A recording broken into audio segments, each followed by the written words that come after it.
Said rolling around, sitting on doves, can't lie, I was high on shrubs. Cinetalk, we're back on another video. I'm Strange Wang, he's Nate, and today we are doing 5 minutes of cinema with whatever's in the news of cinema we'll talk about for 5 minutes. So my question to you about recent cinema is that Jurassic Park short. You're a big Jurassic Park fan. What did you think?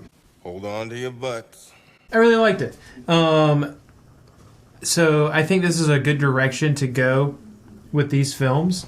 To be honest, I'm not a huge fan of the I won't call it reboot because they're all still sequels. They kept everything in the same universe. But the Chris Pratt era of Jurassic Park, Jurassic World films. Yeah, exactly. I haven't been the hugest fan of. So, you know, Jurassic Park 2 and 3, not great movies. You know, Yeah, but they still kind of kept the same spirit. You know, there's still like a very like it was especially the first one. It was as real as it could get. What I don't like about the newer ones is like there's just so many stupid things, like Hollywood things in it. Like Bryce Dallas Howard running around and heals the whole freaking movie. Not a big fan of like the brother relationship that they kind of tried to force on you in the first one, the first Jurassic World movie. So I like, you know, this has the short. It had some dark elements to it.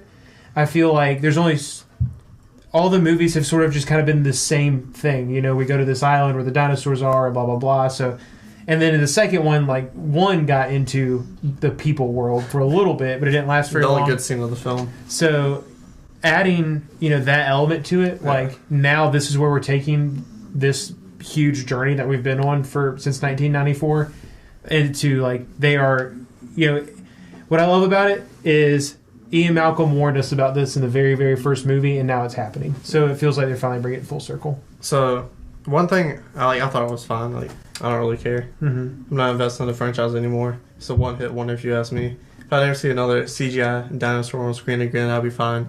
But instead of trailers, I would like to see more short films. Like for every movie? Not every movie, because every movie doesn't like need a short film. But like, if they gave me a Predator short film, I would be all over that. Or Alien. Yeah. Or something like that. Like, I would be all over it. I feel you. Like something that just sets up the premise for the next movie without really telling you anything about the next movie. Because we don't know if those characters are going to be... They probably will pop up because that's how Hollywood works. Yeah. But, I could get behind that. Like, what kind of movies would you want to see short films for?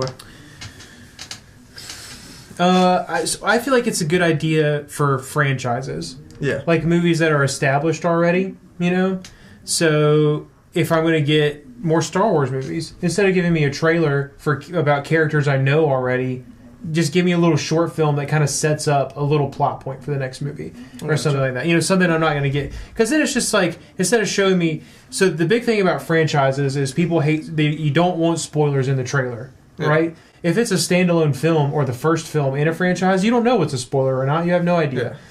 So you don't want scenes that are basically the end of the movie in your trailer. So just don't put any scenes from your movie in your trailer, and just make a short film that kind of is like a little prequel to it. Speaking about Star Wars, yes, I don't know if it's true or not. I saw it on Collider Live's thumbnail. Not Indiana Jones, Han Solo show.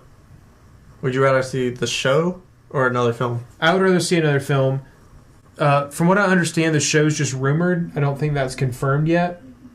But I wouldn't be upset if it... I mean, I'll take either of them, especially if they're going to use the same characters. I mean, you have to.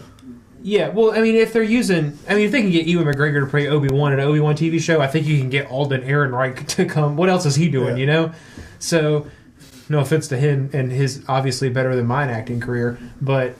I loved Solo. I thought it was great. I would love to see either of them. Personally, would rather get movies, but I'll take I feel like for that, I would think you need a TV show because everyone's like, that's not the Han Solo we know. It's like, it's rushed because it's in a movie. You don't need... I'm assuming they had a trilogy planned for like to get the character to New Hope status. But I feel like this, you can, not only him, you can get more Donald Glover, and I'm not mad at that. I personally would rather see it have the TV show, and I don't even like TV shows. TV shows go too long, get invested, and they go sour. Yeah. I mean, I feel like with this, it's a knockout of the park. Because even in like a filler episode, you and Chewie, you go hijack something. You know? Yeah, and I know that you don't care about Star Wars and all that kind of stuff. So what I thought would have been a really cool trilogy, since they established in the TV show and in Solo that Darth Maul was alive. Yeah. Would have, and then they wanted a Obi-Wan an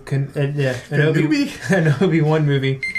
Shut the fuck up! What it would have been cool to me is if the trilogy was the Solo movie, a Darth Maul movie, and then the Obi-Wan Kenobi movie, where they all have like little subtle ways of interconnecting without fucking up the timeline. Because then you'd get to have the Obi-Wan and Darth Maul fight again scene, and like also have Solo and kind of his inner workings between what they set up in the first Solo movie, because those timelines would have worked.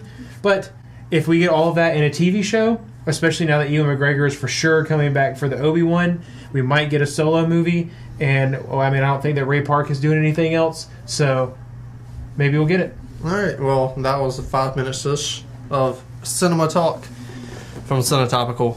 Tell us what you think down in the comment section below. Like, comment, and subscribe.